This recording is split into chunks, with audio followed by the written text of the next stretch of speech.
Dear children, in this session we are going to see a new lesson, lesson number 9, thermodynamics. It is very much essential in chemistry.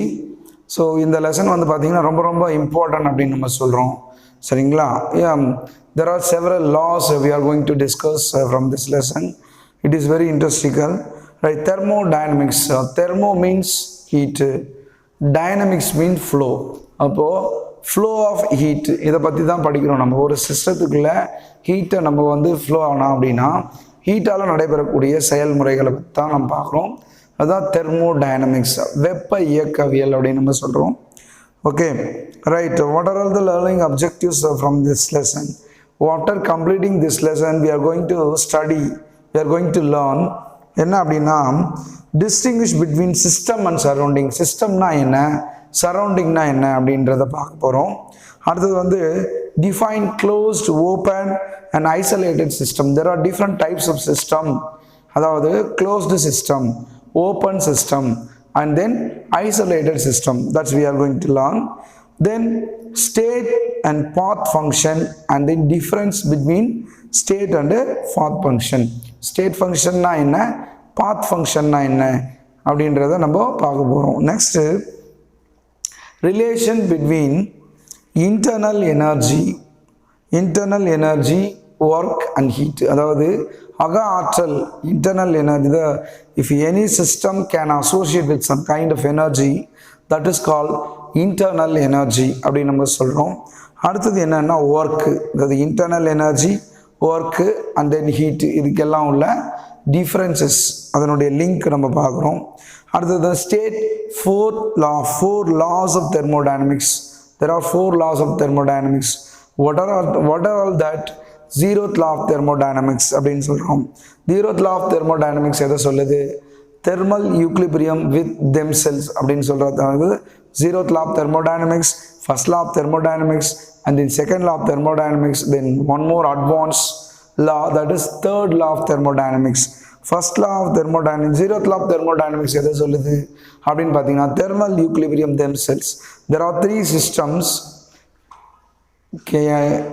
electric, அதாவது thermally maintains equilibrium with themselves. அதுதான் வந்து zeroth law of thermodynamics, பூஜ்ஜிய விதி அப்படின்னு சொல்லுவோம். First law of thermodynamics அப்படின்றது என்ன சொல்லுவதுன்னா energy can be neither created nor be destroy. ஆற்றலை அழிக்கவோ ஆக்கவோ முடியாது, but it is already present in the universe. It can be converted into one form to another form அப்படின்னு சொல்கிறது தான் ஃபர்ஸ்ட் law of thermodynamics. ரெண்டாவது என்னன்னா there are 2 concepts were employed in the second law of thermodynamics. Clausius-Clapeyron statement, Kelvin-Planck statement, entropy statement. There are 3 different statements were employed in the second law of thermodynamics ன்னு சொல்கிறோம். Third law of thermodynamics வந்து என்னன்னா entropy of a pure crystalline substance at absolute zero, absolutely is zero அப்படின்னு நம்ம tend to attain the zero அப்படின்னு நம்ம சொல்கிறோம். இது வந்து third law of thermodynamics at infinity. சரிங்களா? இதுதான் வந்து 4 laws of thermodynamics அப்படின்னு சொல்கிறோம். இப்போது சரி, இது மாதிரி இருக்குது. இப்போ நம்ம ஃபர்ஸ்ட் என்ன பார்க்க போகிறோம் அப்படின்னு பார்த்தீங்கன்னா thermodynamics evaluate macroscopic properties. Thermodynamics வந்து எதை வந்து மதிப்பிடுது அப்படின்னா macroscopic properties. What are all the macroscopic properties? If it's A macroscopic, then one more term is there, microscopic. Macro means the level is, size is very large. Okay, அப்போது macroscopic ப்ராப்பர்ட்டினா என்ன, ஒரு பெரிய பண்பை தான் நம்ம வந்து சொல்கிறோம். மைக்ரோஸ்கோபிக்னா இட் இஸ் வெரி டைனி, -1. அதனுடைய அளவு வந்து ரொம்ப நுண்ணியது. மேக்ரோஸ்கோபிக் ப்ராப்பர்ட்டி அப்படின்னும் போது எதெல்லாம் நம்ம மேக்ரோஸ்கோபிக் ப்ராப்பர்ட்டியாக கன்சிடர் பண்ணுறோம் அப்படின்னா பார்த்தீங்கன்னா heat, work, these are all considered as macroscopic property. And their internal relationship, அது ஒன்னோட ஒன்றும் இல்லை, தொடர்புகளை பற்றி நம்ம படிக்க போகிறோம், மதிப்பிடுது. It deals with the properties of system in equilibrium. அதாவது the system in equilibrium. Equilibriumனா என்ன? That is, it maintains the equal concentration or in the same concentration அப்படின்னு நம்ம சொல்கிறோம். And independent of any theories or properties, individual molecule with constant system. அது மாத்திரம் இல்லாமல் individual independent. அப்போது ஒரு சிஸ்டம் இருக்குன்னா அதுக்குள்ளே ஏதோ சம்திங் இருக்கும். அதில் இருக்கக்கூடிய மாலிகுல்ஸ்க்கு வந்து நம்ம என்ன சொல்கிறோம்னா individual molecules which is constituent in the system. அந்த தியரிஸ் வந்து இண்டிபெண்ட்டாக இருக்கா, இதெல்லாம் வந்து ரிலேட் பண்ணி எவாலுவேட் பண்ணுறது தான் வந்து thermodynamics. The principle of thermodynamics are based on 3 laws of thermodynamics. First law and second law summarize actual experience in the interconversion of different forms of energy. இதில் வந்து என்ன ரிலேஷன், இந்த 2 லாஸும் வந்து இருக்கக்கூடிய எனர்ஜியை இன்டர்கன்வர்ஷன் ஆஃப் டிஃப்ரெண்ட் ஃபார்ம்ஸ் ஆஃப் எனர்ஜின்னு சொல்கிறோம். Different forms of எனர்ஜினா என்னென்ன sir, அதாவது பொட்டன்ஷியல் எனர்ஜி அல்லது ஸ்டாட்டிக் எனர்ஜின்னு சொல்லுவோம், கைனட்டிக் எனர்ஜி அப்படின்னு சொல்கிறோம், இன்டர்னல் எனர்ஜி அப்படின்னு நம்ம சொல்கிறோம் இல்லைங்களா. ஸோ இது மாதிரி டிஃப்ரெண்ட் ஃபார்ம்ஸ் ஆஃப் எனர்ஜி இருக்குது. அந்த டிஃப்ரெண்ட் ஃபார்ம்ஸ் ஆஃப் எனர்ஜியை நம்ம ஒரு ஃபார்ம்லேருந்து இன்னொரு ஃபார்முக்கு கன்வெர்ட் பண்ணுறோம்ல, அதை தான் நம்ம அப்படி சொல்கிறோம் சரிங்களா. The third law deals with the calculation of entropy. Third law வந்து எதுக்கு யூஸ் ஆகுதுன்னா calculation of entropy. Before that you should know there are some terminology which is in the thermodynamics. அந்த terminology வந்து நம்ம படிக்க போகிறோம், பத சொற்கள் அப்படின்னு சொல்லுவோம். Before we are going to learn the terminology, then only the thermodynamics it will be easier. Otherwise it is little quite difficult அப்படின்னு நம்ம சொல்கிறோம். அப்போ என்ட்ரபினா என்ன, என்தால்பினா என்ன, கிவ்ஸ் ஃப்ரீ எனர்ஜினா என்ன, அடையபேட்டிக் ப்ராசஸ்னா என்ன, ஐசோதர்மல் ப்ராசஸ்னா என்ன, க்ளோஸ் சிஸ்டம்னா என்ன, ஓப்பன் சிஸ்டம்னா என்ன. ஸோ இந்த மாதிரியான டேர்ம்ஸை வந்து நம்ம படிக்கணும். அது படித்தா தான் அந்த தெர்மோடைனமிக்ஸ் வந்து it will be very easier இல்லைங்களா. அதுதான் டெர்மினாலஜி அப்படின்னு நம்ம சொல்கிறோம்.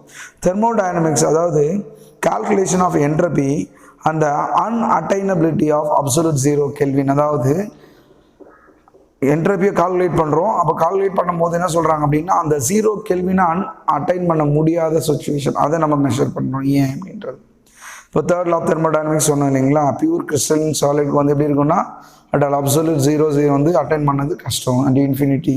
அப்போ அதெல்லாம் வந்து கால்குலேட் பண்ணி சொல்கிறது அந்த தேர்ட் லா ஆஃப் தெர்மோடைனமிக்ஸ் அப்படின்னு சொல்கிறோம் சரிங்களா. Thermodynamics carries high practical values but pure certain limitations. High practical values நிறைய இருக்குது, பட் அதுலேயும் ஒரு சில குறைபாடுகள் வருது. அது காரணம் it is independent of atomic and molecular structure அந்த ரியாக்ஷன் மெக்கானிசம். அந்த லிமிட்டேஷன்ஸ்க்கான மெயின் காரணம் அப்படின்னா இந்த பண்புகள் அனைத்துமே வந்து அந்த சிஸ்டத்தில் இருக்கக்கூடிய ஆட்டத்தையோ அல்லது மாலிகுலையோ அல்லது வேற என்ன சொல்கிறோம் நம்ம அதில் நடக்கக்கூடிய வினை வழிமுறைகளை பொறுத்து அமையாது. So that there may be a little limitation, there may be some kinds of limitations are there. அப்போ இதை பொறுத்து வரும்போது இல்லை அந்த லிமிட்டேஷன்ஸை குறைக்கலாம். பட் இங்கே வந்து என்ன பண்ணலைன்னா அந்த properties of atoms or molecules or in the way of reactions it does not dependent, it is an independent of these kinds of properties, so that there are some limitations in the what is that thermodynamics law practical valuations. Okay, right. So the laws can be use to predict. இந்த லாஸ்லாம் நம்ம சொன்னோம் இல்லைங்களா, இதை வச்சு நம்ம என்ன பண்ணலாம், ப்ரெடிக்ட் பண்ணலாம். எதை சார் அப்படின்னா the particular reactions is feasible or not under a given certain sets of condition. கொடுக்கப்பட்ட கண்டிஷன் நிபந்தனைகளின்படி ஒரு வேதி வினையானது நடக்குமா நடக்காதா. ஃபீஸிபிலிட்டினா என்ன, த அக்கரிங் ஆஃப் ரியாக்ஷன்ஸ் அப்படின்னு சொல்கிறோம்.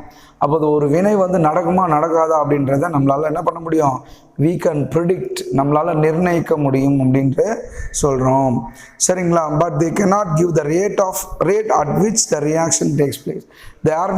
there is one drawback.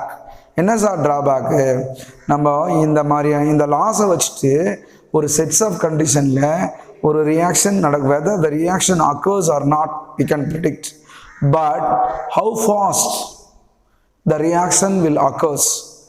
So the rate of reaction வினையினுடைய வேகத்தை we cannot determine. இது ஒரு முக்கியமான குறைபாடு சரிங்களா. அப்போ thermodynamics, in other words, thermodynamics deals with the equilibrium condition quantitatively but does not take into account the kinetic approach in the equilibrium state. kinetic approachனா என்ன, அந்த இயங்கு சமநிலைகளுடைய ரேட் KC/KR, அதாவது பேக்வேர்ட் ரியாக்ஷன் ஃபார்வர்ட் ரியாக்ஷன் இதெல்லாம் நம்ம predict பண்ண முடியாது quantity, அதாவது ஒரு அளவோட அக்யூரேட்டாக சரிங்களா. இதுவும் ஒரு முக்கியமான விஷயம் ரைட். இப்போ நம்ம லெசனுக்குள்ளே போகிறது இன்ட்ரடக்ஷனை பார்த்துட்டு என்னன்னா சிஸ்டம் அண்ட் சரௌண்டிங்ஸு. சிஸ்டம்னா என்ன, சரௌண்டிங்ஸ்னா என்ன அப்படின்றத பார்க்குறோம். First, the universe is divided into two parts. The universe divided into two parts. One வந்து system and இன்னொன்று வந்து surrounding. System is the part of universe. அதாவது இந்த யூனிவர்ஸில் ஒரு சின்ன பார்ட்டுக்கு பேர் தான் நம்ம என்ன சொல்கிறோம் அப்படின்னா சிஸ்டம். அதாவது ஆய்வுக்கு உட்படுத்த டெஃபினேஷனில் சொல்லியிருப்பாங்க. Which is under the thermodynamic consideration. It is separated from the rest of the universe by real or imaginary boundaries.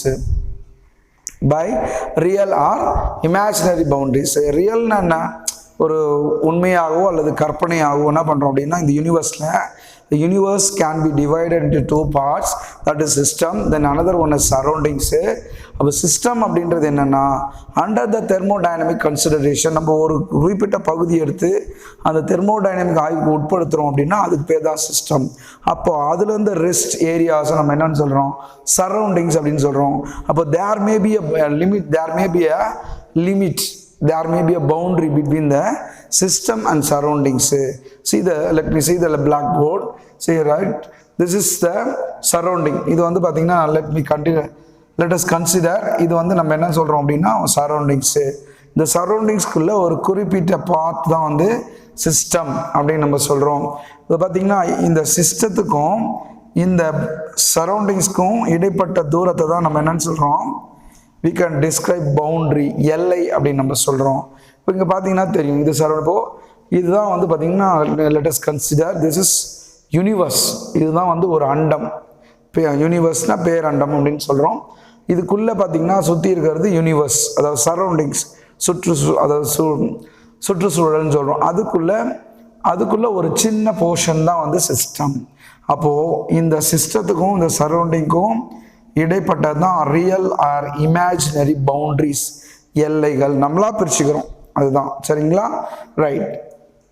Surrounding system நம்ம டெஃபினேஷன் வந்து we are cleared about that. Next example சொல்கிறோம். அது system may be water in a beaker. அப்போ ஒரு beaker இருக்குது, அந்த பீக்கருக்குள்ளே we poured some water. அப்போ அந்த வாட்டர் தான் சிஸ்டம், அந்த பீக்கர் தான் வந்து பார்த்திங்கன்னா என்னது சரௌண்டிங்ஸு. அந்த பீக்கருக்கும் வாட்டருக்கும் இடையில் இருக்குது பார்த்தீங்களா, அதுதான் வந்து பவுண்ட்ரி. அந்த வாட்டரையும் அதாவது சரௌண்டிங் பவுண்ட்ரினா என்ன சொல்லலாம்னா சிஸ்டத்தையும் சரௌண்டிங்கும் பிரிக்கக்கூடிய ஒரு லிமிட் தான் வந்து பவுண்ட்ரி அப்படின்னு நம்ம சொல்கிறோம். சரிங்களா, ரைட். சரௌண்டிங்ஸ் பார்க்குறோம். சிஸ்டம் வந்து பார்த்திங்கன்னா system can be two types. ஒன்று வந்து homogeneous, then another one is heterogeneous. ஹோமோஜினஸ்னா என்ன, there is no different, it exists in the single phase. It exists in the single phase. Heterogeneous in more than one phases, it can exist in more than one. For example, oil and water, அது நம்ம சொல்லலாம். Surroundings, everything in the universe that is not part of a system. நல்லா கவனிக்கணும், இந்த யூனிவர்ஸில் இருக்கக்கூடிய எல்லாமே அதாவது சிஸ்டத்தில் இன்வால்வ் ஆகும், that is not part of the system, that is called the surroundings. Boundary, anything which separate the system from its surroundings. சிஸ்டத்தை சரௌண்டிங் வந்து பிரிக்கக்கூடியது தான் வந்து பார்த்தீங்கன்னா சொல்கிறோம் நம்ம பவுண்ட்ரி அப்படின்னு நம்ம சொல்கிறோம்.